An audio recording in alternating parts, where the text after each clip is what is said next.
All right, team, what's going on? I'm Tim Jenkins, and welcome to All Things QB, where I watch every single clip and break down the most important ones. Today, we're going to talk through Bo Nix, why he was so successful week 2 against the Colts. So without further ado, let's jump into the film. All right, team. First clip I've got for you guys is a little Mims TD dime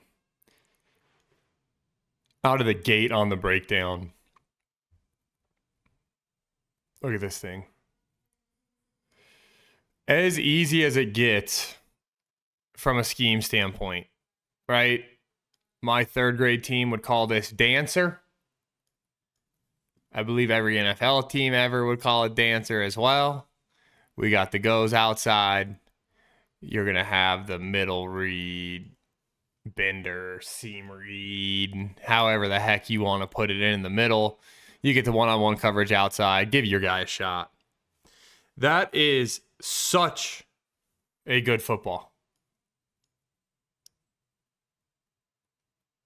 The best part is that right there, ladies and gentlemen. Kill, kill, kill, kill, kill, kill, which means he's getting it to the man beater, which is dancer. Right? He's getting us to the man beater, which is dancer. Gets this thing up and down. Just big time stuff. Big time, big time, big time stuff.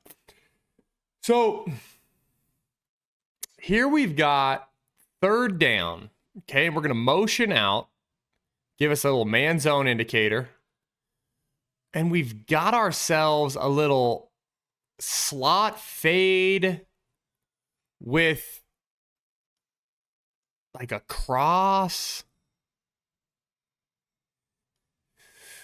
So the concept, here's what it ends up shaking out as, is you end up getting this. So we motion him out, right? We start him in here, boop, boop, boop, boop, boop, boop, motion him out. He's got the sit. He's got the slot fade. We're going to get a vertical release in route, but we're going to really free it up for like this cross runner. I'm guessing we're kind of going 1 to 2. And to me, it's like you get a matchup with your number one receiver, right? Sutton, running a one-on-one slot fade.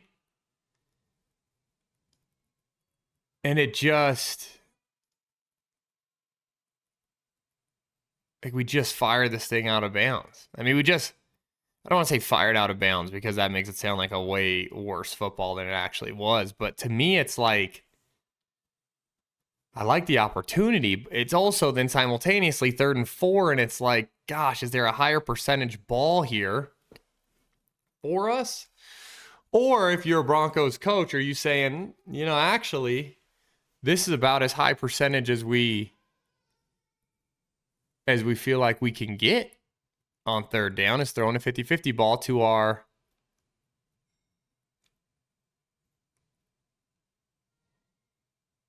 guy, right? Is it really 50-50 if it's your guy?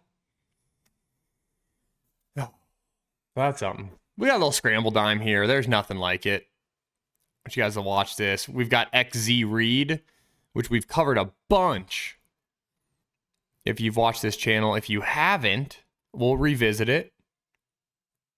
But XZ read is basically where both of these guys have deep, hey, we can get out and go, unless we can't get on top of our defender or we feel like there's a safety on top of us, and then we'll sit down. Okay? It's just really, honestly, like a go route or a super deep sit route.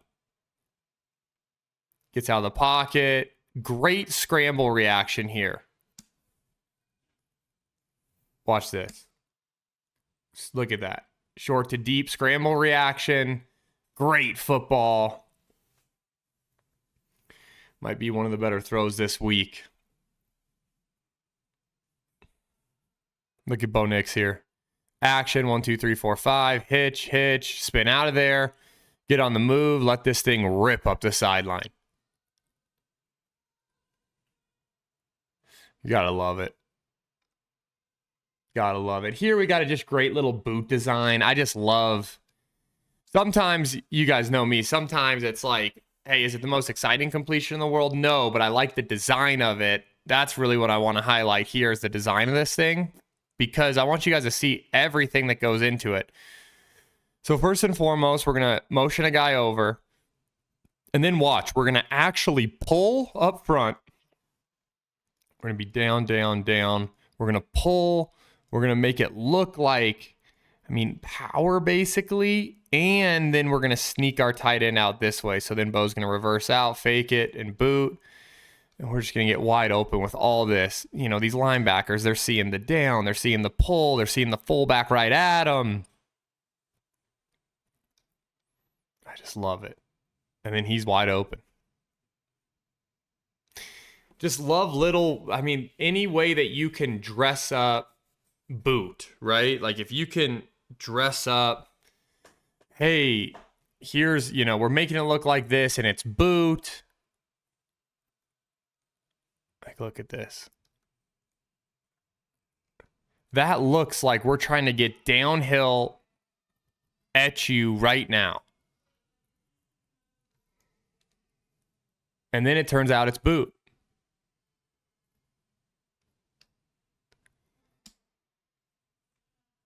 This one is just flat out. This one's just flat out special. Got a little RPO dime. But we have it off of, instead of having it off of just like the typical zone play, we've got it off of more of a man concept, more of a gap trap where we've got 74 pulling. Look at that thing. Boom. Yeah, that's as good as it gets. I don't know if you guys have seen the same. I don't know if your algorithms are the same as mine, but I've been, doom scrolling every once in a while, and then a Nick Saban thing will pop up, and he talks about how much harder it is to defend RPO against when you've got pulling guys up front versus just the typical like zone, leave somebody, read somebody, where if you've got pullers, you've got a real run concept up front. Not that zone isn't, but you've got like something that you really dress up with guys pulling, how much harder it is to defend that. It's exactly what the Broncos just did to the Colts, right? They dressed it up. They made it to where it's one of those where you go, man, your linebackers fill in. Hey, we got the pull. We've got all this stuff.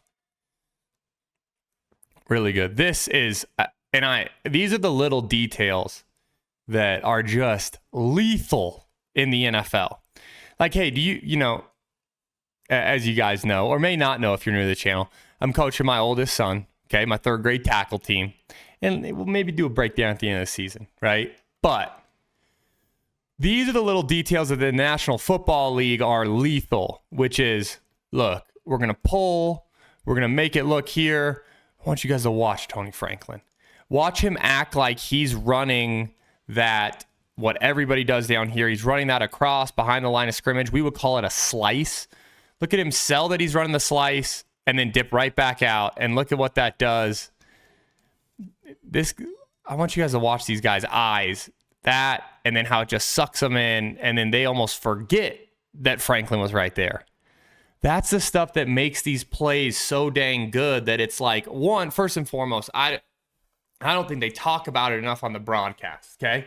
If I'm going to give you guys my real nitpicky opinion, I don't think they talk about it enough on a broadcast. But this is just diabolical from a play design standpoint, right? Boom, we got the puller. We've got the fake slice. Golly, man. And then you guys see on TV, you go, hey, man, that's a wide open pitch and catch for a touchdown. I wonder how he got that open. Must have been a bust on the Colts' part. And like, sure, it's a bust, but you sit there and you go, how they got there makes perfect sense then on how the Colts busted. I mean, it makes perfect sense because there's all these little things that add up to it. All right, team, it is halftime. Really quick for me, please like this video. Make sure you're subscribed to the channel. And as always, FTA this thing, which means comment for the algorithm. Also, if you want to support the growth of this channel, I've set up a Patreon. The link is in my description. If you guys jump over there and support the channel, it means the world to me. If you can't, simply subscribe on YouTube. I appreciate that too. And without further ado, let's jump back into the film. All right, team, this one we've got a nice little... let's just start from the beginning, and I'm going to let this clip roll, but I want you guys to start from the beginning and just watch. Okay, so we're going to jump one tight end out. Then we're going to shift everybody. We're basically going to get to 2x1 with a O lineman backside. So we're in super heavy. Like, these are the details that it takes. It takes what it takes, right? 63 is going to report eligible. So we've got an extra lineman in the game. Okay, so we have 1, 2, 3, 4, 5, 6 linemen. Then I've got a tight end. Okay, I got another tight end. I've got a fullback, and then I've got a receiver, right? Correct me if I'm wrong. I don't know who number 12 is, to be honest with you. We're going to look this up live. 12, Denver Broncos. Okay, nope, we got a running back. Okay, that's on me. That's on me, coach. Okay, so we're in 22 personnel, meaning 2 backs, 2 tight ends. You guys got it? The way we're going to get to it, you really would say more like a 23 because we have an extra lineman, but we have that extra lineman. So that's why we're in 22. Now watch. Let's shift one of them. Boom. We're going to shift one tight end. Then we're going to do a bigger shift. We're going to split one tight end all the way out. We're going to put our back in the slot. We're going to our fullback leading, and we're going to run weak. And then we're going to pretend to block this guy and then sneak into the corner. We're going to make this thing look like sprint, like we're trying to throw the flat route. Guess what? Easy money touchdown. That is insane to me. How efficient or just how dressed up some of this stuff is. First you shift, then we're going to go blast to this. We got the extra lineman. We're going to sprint away from the extra lineman. We're going to make it look like we're throwing a flat route. Never mind, we snuck our tight end behind you. I just flat out love it, man. Flat out love it. Can't get enough of it. This is the one that's tough. This is the one that's tough because we're in no huddle. We're trying to generate a chunk play. We've got basically cross or dagger or whatever you want to call it. We've got cross or dagger. And we just skip it. And I can't tell you why. We'll look at the tight. Maybe it was tipped. But we've got this cross here with the in behind it. It's really more like a rolled in. And I don't know what he was expecting. Maybe he was expecting a little bit flatter. Maybe he was expecting a little bit flatter on that, right? Like a true dig. He ended up getting more like a post. That's really kind of the only thing. We've got it in there as a no grade. We don't have it as a good or a bad. We've got that in as a no grade. That's the only thing I could really think of is, hey, maybe he's expecting flatter, right? That one stinks. So you hit that, right? You generate a little bit of a chunk play. Then you're going in and you're saying, okay, hey, do we now have some points on the board before half, right? Do we go kick a field goal? Something like that. This, we got a 3rd and forever. And we're going to pick it up with tailback screen. You got to talk about the screen game, right? And then some of these other check downs, right? I've got one at the very end that we're going to talk about. But I do think the screen game, the back screen game was good. When he got to check downs, I thought it was quality. Like, hey, we had a bunch of defensive sync. I don't think we were passing up shot play opportunities for check downs. I think it was the right time to check stuff down. I thought it was efficient from that standpoint. But look at these big fellas get out there. Look at this. We got our left guard, our right guard out there, and then we're just making a play as a back. That is awesome stuff. I always like watching the quarterbacks on these, seeing, hey, what kind of angles did we have to throw through here? That's just cut and dry. It's as easy as it gets. Make it look like we're going deep. Get it to your back. Look at the big boys getting out front, picking a piece of people. We just need a piece every once in a while, right? We just need a piece of them so that we can, boom, wiggle and get free. That's all we need. Just a little piece. Just a little piece. This is the one that we're all going to talk about. We just sail it. It's Machete. It's Machete with a little takeoff.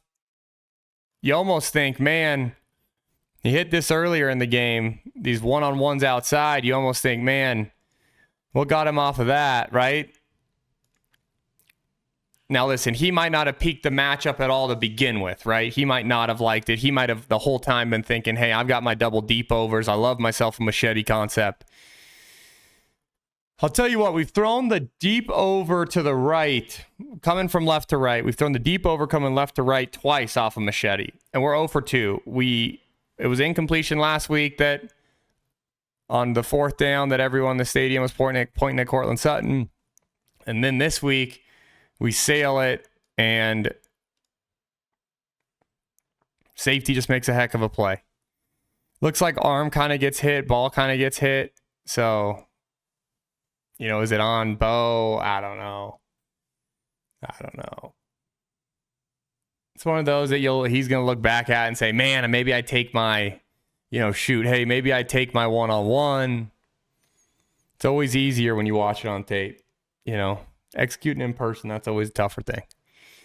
This I just wanted to talk through because it's a good example of, how some of these check downs or some of these option routes we're hitting, where it's just like, it's in rhythm, it's on time.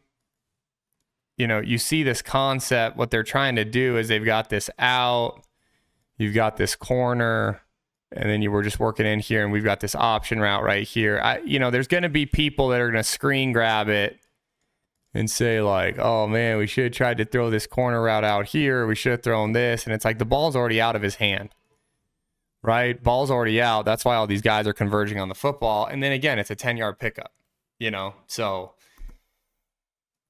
to me, I think it's good. Let's see his footwork play in rhythm. 1, 2, 3, hitch, ball. Yeah. That's good stuff. So all in all, where are we at? Okay, to me, I think one of the key contributors to the efficiency yesterday was the play design. I'm telling you, that was one of the better design games that I've seen so far out of this Broncos team, going back to last season too. I thought it was really great design. I thought they were stressing the defense in the right manner.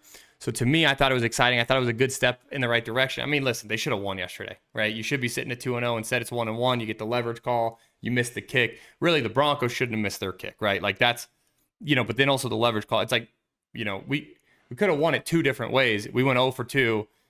Hey, we're 1-1. So to me, you comment. Let me know what you thought. Until next time, peace.